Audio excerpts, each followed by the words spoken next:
Video start होने से पहले एक छोटा सा डिस्क्लेमर। इस वीडियो का निर्माण सोशल मीडिया पर उपलब्ध जानकारी के तौर पर हो रहा है। इस वीडियो को सिर्फ एजुकेशनल पर्पस पर बनाया जा रहा है। इस वीडियो का मकसद किसी की भावना को आहत करना नहीं है। फिर भी अगर किसी की भावनाएं आहत हो रहे हैं तो वीडियो को डिसलाइक करो और चलते बनो। कि जिसे दुनिया साईं बाबा कहती है, ये शख्स बुनियादी तौर पर मुसलमान था।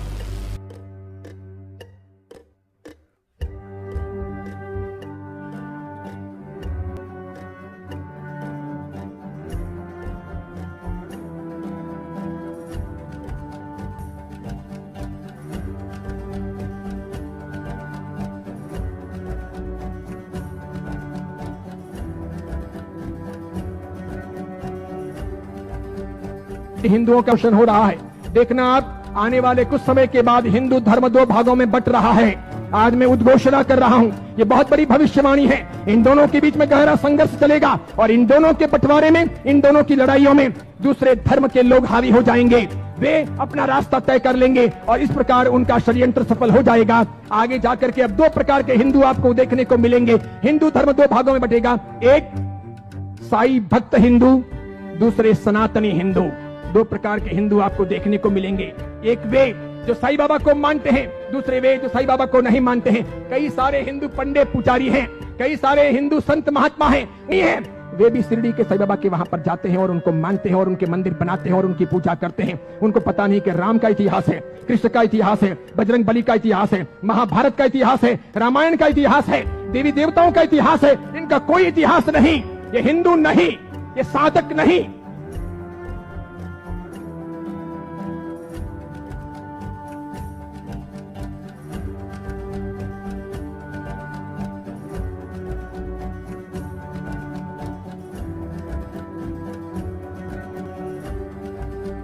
एक भाई के कहने पर हमें वीडियो में थोड़े बहुत चेंजेस करने पड़ रहे हैं, इसलिए मैं इस वीडियो को दो तरीके से एक्सप्लेन करूंगा। एक शॉर्ट में, दूसरा पूरी डिटेल और पूरी प्रूफ के साथ। आप नहीं कि जिसे दुनिया साईं बाबा कहती है,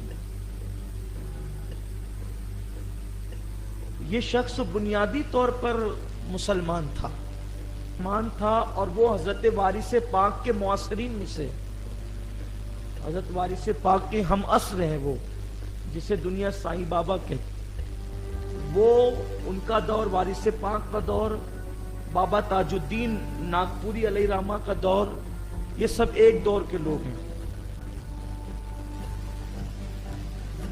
और बाद में जब उनका इंतकाल हुआ तो उनकी कब्र भी, उनको दफन किया गया, बाज़ाब्ता तौर पर उनको दफन किया गया, उनकी नमाज जनाजा भी पढ़ी गई। और अब तो बाज़ाब्ता तौर पर उनके जनाजे की तस्वीर भी इंटरनेट पर आ गई है।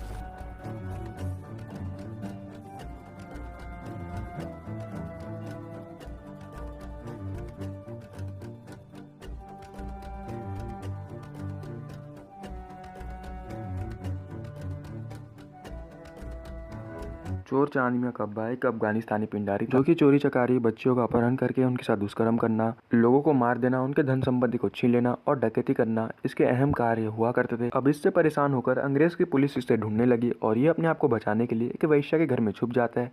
उस वैश्या के साथ रहते रहते इसके दो बच्चे होते हैं, एक लड़का और एक लड़की। उस लड़की के बारे में आज तक किसी को नहीं पता, लेकिन जो लड़का रहता है उसका नाम चांद मियां रखा जाता है। और वो चांद मियां धीरे धीरे बड़े होते होते अपने बाप के साथ ही चोरी चकारी करने लग जाता है। एक समय बाद जब अंग्रेजों को ये पता चलता है कि चोर चांद मियां अपने अब्बा के साथ मिलकर चोरी चकारी करता है, तो अंग्रेज इसको धर लेते हैं और इसको 8 साल कैद में रखते हैं। उसी बीच इसका जो अब्बा रहता है वो भाग जाता है अफगानिस्तान और वहीं पे उसकी मौत हो जाती है। 8 साल जेल के बाद जब चांद मियां जेल से निकलता है तो फिर से अपने खानदानी कामों में लग जाता है, यानी चोरी चकारी करना। और एक समय ऐसा आता है जब अंग्रेज़ों को इस चांद मियां की ज़रूरत पड़ती है और अंग्रेज़ों के द्वारा इस चांद मियां को भेज दिया जाता है रानी लक्ष्मीबाई की जासूसी के लिए। और उस कार्य में चांद मियां कहीं ना कहीं सफल भी हो जाता है। जब चांद मियां सफल हो जाता है तो उसको अंग्रेज़ों के द्वारा बहुत सारे मोटे रकम मिलते हैं, जिसका इस्तेमाल करते हुए वो एक मस्जिद का निर्माण करता है जिसका नाम रखता है द्वारका माई मस्जिद। साफ साफ ये एक तरीका था उन भोले वाले हिंदुओं को गुमराह करने का कि हिंदुओं का नाम रखकर मस्जिद चलाना, द्वारका माई मस्जिद। चांद मियां अपने पूरी जीवन भर फकीरों की तरह रहा। वो हमेशा हिंदू देवी देवताओं को नीचा दिखाता था, हिंदुओं को गाली देना, ये उसके हर डेली के काम हुआ करते थे। उसने कभी भी जय श्री राम, वंदे मातरम, भारत माता की जय नहीं कहा। उसने हमेशा ये कहा अल्लाह अकबर, सबका मालिक है, यानी कि अल्लाह सबका मालिक। अल्लाह मालिक। चांद मियाँ ने कोई भी ऐसी किताब नहीं लिखी जिससे किसी समाज का भला हो सके। उसने अपनी पूरी ज़िंदगी भर सबका मालिक अल्लाह बोल के निकाल दिया, और आज कुछ लोग एक षड्यंत्र तौर पर उसके नाम के साथ ओम और राम जोड़ देते हैं और उसको बोलते हैं सबका मालिक एक। भला सबका मालिक एक कैसे हो सकता है? क्या हमारे भगवान हमको बोलते हैं किसी काफिर को मारो? जाएंगे, डोरे धागे करवाएंगे, पीर फकीरों के वहां जाएंगे, मुल्ले मौलवियों के वहां जाएंगे, सब जगह जाएंगे, आराम से ले लेंगे, प्रसादी भी खा लेंगे, मान्यता भी कर लेंगे। शिरडी के साईं बाबा को बहुत लोग मानते हो, जिनके इतिहास को 100 साल अभी पूरे हुए ईस्वी सन 2018 में। ईस्वी सन 1918 में इन्होंने शिरडी में समाधि ली थी, ऐसा कहा जाता है। 100 साल इनकी समाधि को पूरे हुए। कई लोग इनको भगवान मानते हैं, कई लोग इनको चमत्कारिक देव मानते हैं, कई लोग इनको महापुरुष मानते हैं। वहां जाते हैं और मत्था टेकते हैं। जरा सुनिए ये कौन थे।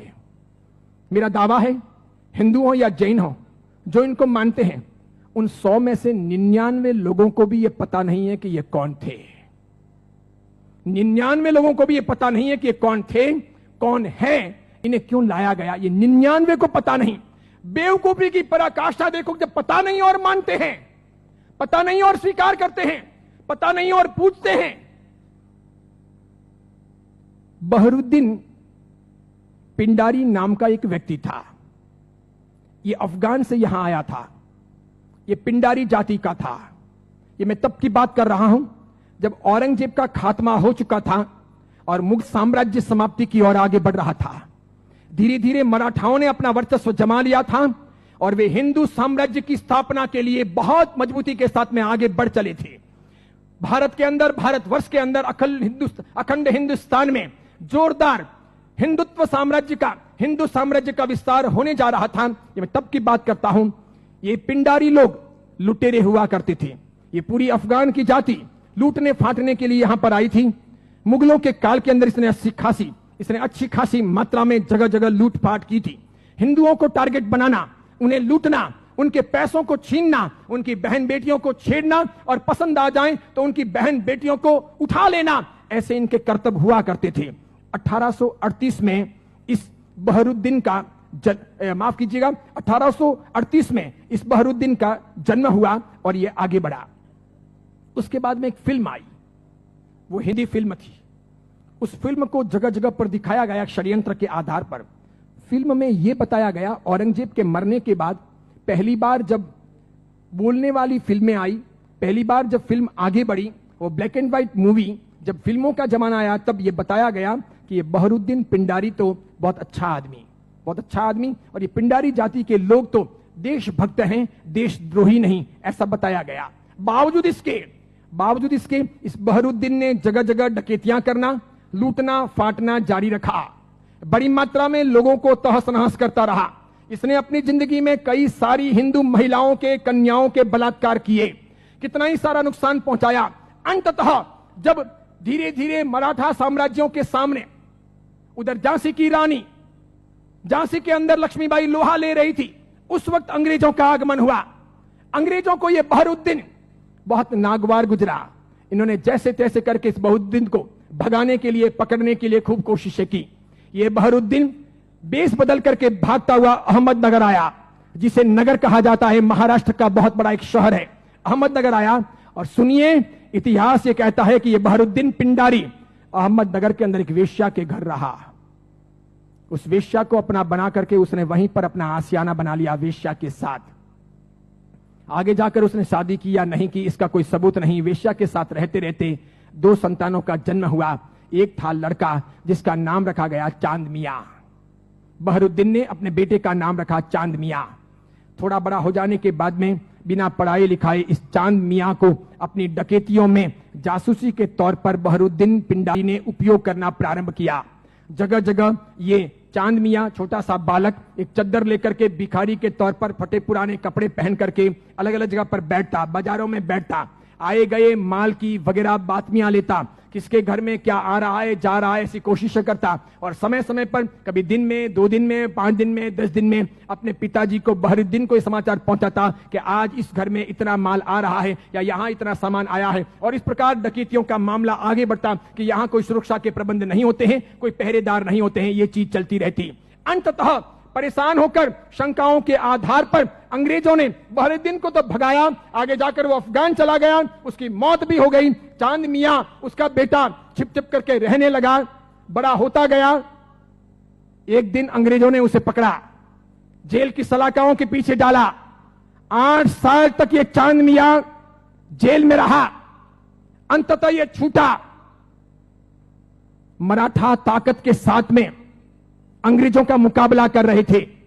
झांसी की रानी भी किसी भी हालत में अंग्रेजों को घुसने नहीं दे रही थी। अंग्रेजों को लोकल गुंडे चाहिए थे इन लोगों के सामने लड़ने और इनको परेशान करने के लिए। चांद मियां ने पैसे लेकर के झांसी की रानी के खिलाफ में अंग्रेजों के पक्ष में गुंडों को इकट्ठा करने और लड़वाने और मगजमारी करने के लिए तैयारी दिखाई। अंग्रेजों ने अच्छे खासे मोटे पैसे चांद मियां को दिए। ये चांद मियां महाराष्ट्र से ठेठ झांसी गया। अंततः अंग्रेजों के हाथों झांसी की रानी लक्ष्मीबाई को मरवाने में इस चांद मियां की भी भूमिका रही। उसके मरने के बाद इन अंग्रेजों ने उस चांद मियां को नवाजा। कालांतर के अंदर एक नया नुस्खा अपनाने के लिए वो चांद मियां झांसी से आकर के शिरडी पहुंचा। वहां सुलेमानी मुसलमानों के साथ में उसकी पहचान हुई। मूल अफगानी पिंडारी जाति का ये चांद मियां बहरुद्दीन का बेटा वहां जाने के बाद में सुलेमानों के साथ में परिचय में आकर के सुलेमानों के लिए काम करने लगा। मुसलमानों की ये सुलेमानी जाति षड्यंत्र पूर्वक हिंदुओं और मुसलमानों के बीच के भेद मिटाने और धीरे धीरे इस्लाम का भीतर से प्रसार प्रचार करने का कामकाज संभालती थी। ये स्लो पॉइजन देकर के धीरे धीरे लोगों को मुसलमान बनने के लिए अलग अलग तौर तरीकों से कब्रों पर ले जाने या फिर अलग अलग दरगाहों पर ले जाने, उन्हें बदलने, उन्हें चमत्कार दिखाने के तौर पर परिवर्तित करने का काम करती थी। उनको ये चांद मियां मिल गया। वहां इसके लिए एक मस्जिद बनाई गई। मस्जिद का नाम हिंदू रखा गया, इस्लाम की मस्जिद नहीं रखी गई। लोगों को भ्रमित करने के लिए मस्जिद का नाम इस्लाम नहीं रखा गया, मस्जिद का नाम हिंदू के तौर पर रखा गया। इस इंसान ने अपनी जिंदगी में कभी कुछ काम किया हो, कोई साधना की हो, कोई धर्म चलाया हो, कोई धर्म ग्रंथ लिखा हो, कोई बहुत बड़ा व्यापक काम किया हो, ऐसा एक भी उल्लेख आज तक भारतीय इतिहास में नहीं है। सुनिएगा, यही चांद मियां सुलेमानों के परिचय में रहने के बाद धर्म परिवर्तन करवाने, चमत्कारों के आधार पर लोगों को भरमाने के लिए साई बाबा बनाए गए। इसी चांद मियां का नाम आगे हुआ साई। किसने नाम दिया? सुलेमानों ने। उसके लिए एक मस्जिद बनाई गई। बाद में वो हिंदुओं और मुसलमानों के बीच में सामंजस्य स्थापित करने के लिए फरिश्ते के तौर पर प्रस्तुत किया गया। देखिए आप एक मजे की बात, ईस्वी सन 1918 में इसने समाधि ली।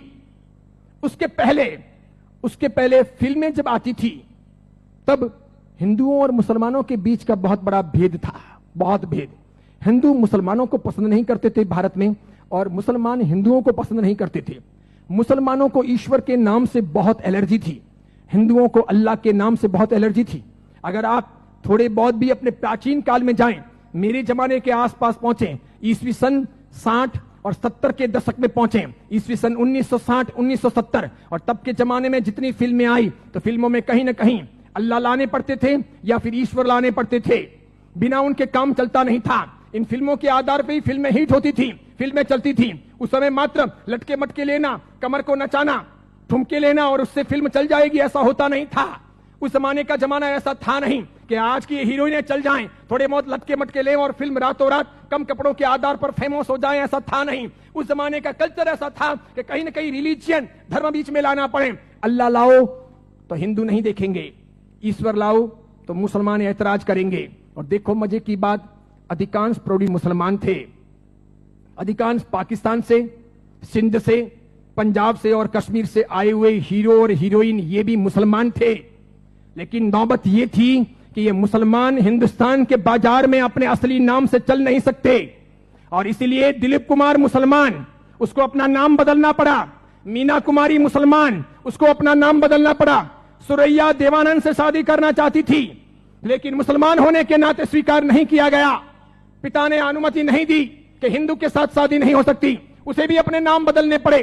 15-20 से अधिक ऐसे हीरो हीरोइन हैं 1960, 1970 और 1980 के दशक के, 1960, 1970 और 1980 के दशक के, कि जिन मुसलमानों को मार्केट में चलने के लिए, स्ट्रेटेजी बनाने के लिए अपने नाम बदलने पड़े। वो मुसलमान थे, उनको हिंदू दिखावा करना पड़ा। इधर देखो,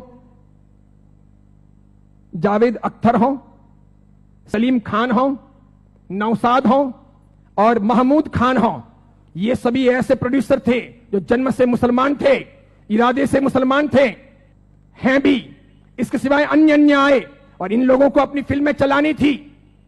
इन लोगों ने एक तौर तरीका चलाया कि मुसलमान होने के नाते हिंदुत्व का समर्थन कर नहीं सकते और हिंदू देवी देवताओं को अपने को भ्रष्ट बताना है। क्योंकि आप पुरानी फिल्में देखिए और आज की फिल्में देखिए, किसी भी अल्लाह को कभी गाली नहीं दी जाती, किसी मस्जिद के ऊपर सवाल नहीं किए जाते, कभी कुरान के बारे में कुछ बोला नहीं जाता। लेकिन हिंदू देवी देवताओं की फिल्मों में मजाक होगी। किसी भी हिंदू देवी देवता को मानने वाले पंडे पुजारी को भ्रष्टाचारी, नालायक, रैप करने वाला बताया जाएगा। लेकिन किसी पादरी को, किसी भी मौलवी को रैप करने वाला या भ्रष्ट काम करने वाला नहीं बताया जाएगा। ये सब योजनाएं थी, वो मुसलमान प्रोड्यूसरों ने आगे बढ़ाई। बढ़ाते बढ़ाते उन्होंने वहां बढ़ाई कि उन्होंने देखा कि किसको लाया जाए। तब उन लोगों को साईं बाबा को लाना ठीक लगा कि ये है तो मुसलमान, लेकिन हिंदुओं के बीच में खप जाएगा। है मुसलमान, हिंदुओं के बीच में बिक भी जाएगा। है मुसलमान, हिंदू मुस्लिम के बीच में अपना रास्ता अच्छा सा तय करवा देगा। तो पहली आई 1977 में फिल्म अमर अकबर एंथोनी। ऋषि कपूर ने उसमें इस साईं बाबा के नाम पर एक लाजवाब गीत गाया, हाथों हाथ वो बिका। फिल्म बहुत चली। देखो आप, फिल्म हिट हुई, बाबा भी हिट हो गए। फिल्म हिट हुई, बाबा भी हिट हो गए। मुझे यह बताओ, साईं बाबा का कौन सा धर्म ग्रंथ है? उन्होंने अपनी जिंदगी में, ये चांद मियां ने जो 8 साल तक जेल रहे, पिताजी के लिए जासूसी का काम किया, अंग्रेजों के हाथों बिके, झांसी की रानी लक्ष्मीबाई को मरवाने में जिसकी भूमिका रही, मराठाओं को बदनाम करने के लिए उसने बहुत काम किया, मराठाओं के स्वाभिमान को तोड़ने के लिए उसने बहुत काम किए, बहुत काम किए। क्योंकि मराठा एकदम पक्के कट्टर हिंदुत्ववादी, उन्हें यह मंजूर नहीं था, तो उनके स्वाभिमान को ठेस पहुंचाने के लिए उसने बहुत काम किए। और उस आदमी को रातों रात साईं बाबा बना दिया गया, महिमा मंडित कर दिया गया। कैसी जोरदार ये सेल्स पॉलिसी थी। हाथों हाथ बाजार में बिके। कैसे बिके कि जब पहली बार 1918 में इन्होंने समाधि ली, तो 1918, 1919, 1920, 1921, 1922 का ऑडिट देखिए, तो इनके शिरडी के साईं बाबा मंदिर का ऑडिट का आमदनी का स्रोत है 1800 रुपए, 2000 रुपए, 2500 रुपए, आखिर में है 3200 रुपए। 1918 से 1925 के बीच में 3200 रुपए की आमदनी वाले ये बाबा क्या हिट हुए, और पागलों की तरह हिंदुओं ने और जैनों ने कितना उनको हिट किया, कितने वो वहां गए, कितने मत्थे टेके और कितना पैसा बर्बाद किया कि आज शिरडी के साईं बाबा के मंदिर की वार्षिक आमदनी है 371 करोड़, 371 करोड़।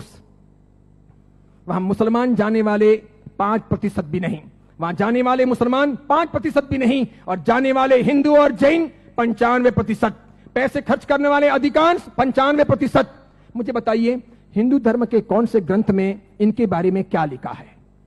उपनिषदों में, वेदों में, महाभारत में, रामायण में, उसके बाद के किसी साहित्य में कि कभी शिरडी के साईं बाबा होंगे या हुए हैं, क्या वो फरिश्ते हैं, वो कोई अवतारी हैं, वो कोई हिंदू देवी देवता हैं? बिल्कुल नहीं। लेकिन हिंदू धर्म को भ्रष्ट करने, उनको बहलाने फुसलाने के लिए काम किया गया और ये सफल हो गया, सफल हो गया। हाथों हाथ ये बिक गए। आज तो देखिए, आज हिंदुस्तान के अधिकांश हिंदू मंदिरों में हिंदुओं के देवी देवता छोटे हो गए हैं, साईं बाबा बड़े हो गए हैं। हिंदुओं के देवी देवता साइड में हो गए हैं, साईं बाबा प्रमुख हो गए हैं। आपको कुछ पॉइंट्स गिनाऊंगा अपने तरफ से। आपने पहली बार साईं बाबा के बारे में कब सुना? हो सकता है कि आप मेरी तरह बचपन से साईं बाबा को पूछते आ रहे हो या फिर किसी बड़े से सुना हो। तो मैं आपसे चाहूँगा कि आप उनसे पूछिए कि वो साईं बाबा को पूजना कब से स्टार्ट किया। अधिकतर का आंसर वही होगा कि किसी ने टीवी से देखकर पूजना स्टार्ट किया, किसी ने उनकी चमत्कार सुनते हुए, कि किसी ने बता दिया कि वो बड़े अच्छे थे, बहुत ही चमत्कार किया करते थे, लोगों की सेवा किया करते थे, वो सब देखकर आपने पूजा करना स्टार्ट किया होगा। या फिर आपको किसी ने बता दिया होगा, उड़ती उड़ती हवा आपको लग गई होगी कि साईं बाबा जो थे बड़े महान थे, बड़े चमत्कार किया करते थे। हो सकता है कि उस चीज़ को देखते हुए आपने उनको पूजना स्टार्ट किया होगा। तो आपसे अनुरोध है कि किसी के ऐसे ही फालतू के चमत्कार देख के उससे भगवान से कंपेयर मत किया करो। अगर आपको चमत्कार ही देखना है तो टीवी खोलो अपना और मैजिशियन देख लो, मैजिशियन इससे अच्छा चमत्कार दिखाता होगा। अरे आपने तो राम से तो देखने से पहले राम भगवान को भी मिथ ही समझा था, तो ऐसे कैसे किसी को भी भगवान का दर्जा दे देते हो। आप ये देखते हो कि 1000 लोग जाकर उधर माथा रगड़ रहे हैं, तो इसका मतलब ये थोड़ी कि आप भी जाकर उधर माथा रगड़ना स्टार्ट कर दो।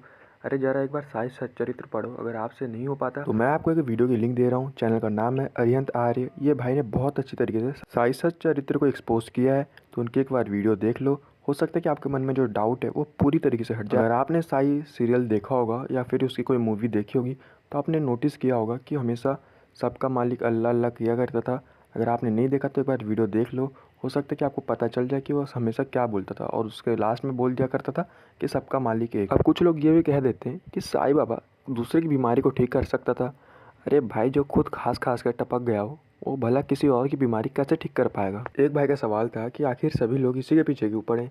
कोई दिक्कत नहीं, आप किसी को भी फॉलो करो, लेकिन दिक्कत तब होती है जब एक मलिक जो कि आपके देवी देवता को गाली देता था, उसे आप भगवान से कंपेयर करना स्टार्ट कर देते हो। तो एक बार अरिहंत भाई के चैनल पर जाओ, लिंक मैं डिस्क्रिप्शन में दे दिया हूँ। एक बार उनके चैनल को विजिट करके उस वीडियो को पूरी तरीके से देखो और आपको पता चल जाएगा साई सच्चरित्र क्या था, उसमें क्या लिखा है, और आके चैनल पर बता देना कि आपको इस वीडियो के ज़रिए क्या पता चला।